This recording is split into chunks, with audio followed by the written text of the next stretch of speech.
Did Logan Paul fail in his fight against Dillon Danis? Now, I understand on paper Logan Paul won that fight, and just watching it from a boxing perspective, if you want to talk boxing, it was an ugly fight. But, Logan Paul, you could say Logan Paul beat him up, that's fair to say, but I don't think that he did what he was supposed to do. Does that make sense? I think he won every round, probably cleaned him out, definitely bruised him up, but he didn't deliver the knockout that I think that, even in Logan's own mind, I think that wasn't the outcome that he wanted. I think he's happy that he got the win. Obviously, his first professional boxing win against a MMA fighter who is known for grappling and stuff along those lines. I know it sounds like I'm being a hater, but I'm going to be real. You fight a guy like Dillon Danis who's not known for his striking. He's, infamous for his jiu-jitsu that he can't use obviously in a boxing match, but he still kind of got disqualified. But even to that extent, everything that he did in the lead up, I understand whatever you guys feel about how he was talking about Logan Paul's wife, this and that. It was for promotion. I understand all that, and I do think that brought more eyeballs to the sport. I think that Logan Paul and Dillon Danis being the co-main event was actually a mistake, because I think that fight probably was watched more than the actual main event in KSI and Tommy Fury. I don't think people cared as much about that fight because of what happened with everything that led up to Dillon Danis talking about Logan Paul's wife, everything basically shaming her for her history, with relationships, everything along those lines, and just basically being disrespectful. There's a line. Do I think Dillon Danis crossed the line? Yeah, but at the same time, you kind of know who you're dealing with when you sign the contract, send Dillon Danis a contract. You know that the trolling's coming. You know that this guy doesn't know where to draw the line. There's no shot that's considered a low blow or below the belt for this guy. He's gonna say whatever he wants. He's saying that he's helping Logan by telling the truth about his wife. But at the end of the day, you let that guy get out of the ring conscious. That's my thing.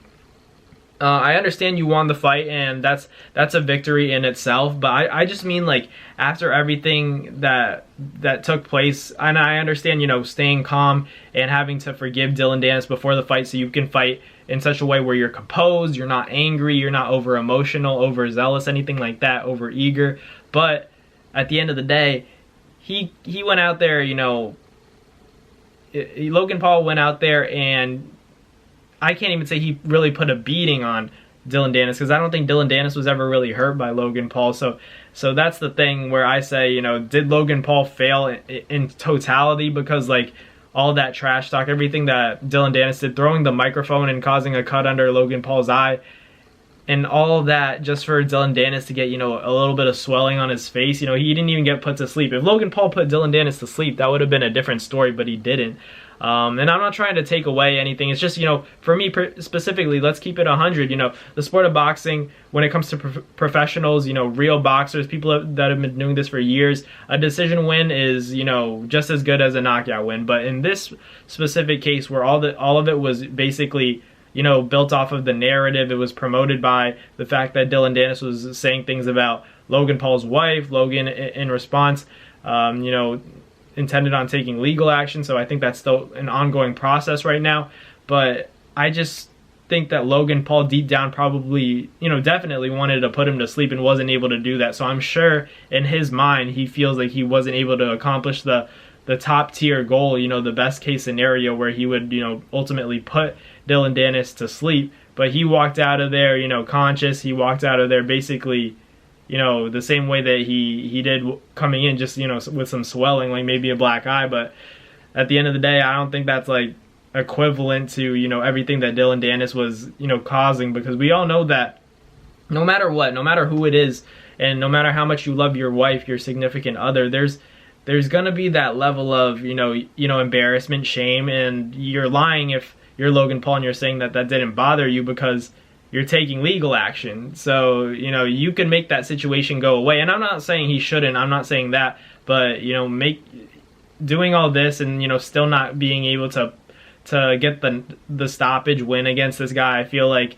in itself isn't, from my perspective, it's not getting the entire job done. Does that make sense? Like, you got to put that dude to sleep. If he's talking all that talk and then you go in there and win a decision, like, I don't know. I wish Logan Paul was able to get that knockout. You know, I think both guys are very, you know, good at entertaining, you know, the combat sports world. I don't consider that either of them real boxers, but they know how to put on a show. You know, they know how to entertain the fans. So, you know, respect to both guys. But, you know, in terms of taking sides, I really don't care for all that. But I just mean, like, after what Dillon did, everything he said, I think Logan definitely should have stepped on the gas and, you know, emptied the tank, which he probably did. Maybe he did try his best. He just wasn't able to get Dillon Danis out of there. But let me know in the comments what you guys think. Do you guys think this was a real win for Logan? Or, you know, did he really have to get that knockout to, you know, really get that complete job done? Because I feel like he should have really gotten the knockout. I know it's easier said than done,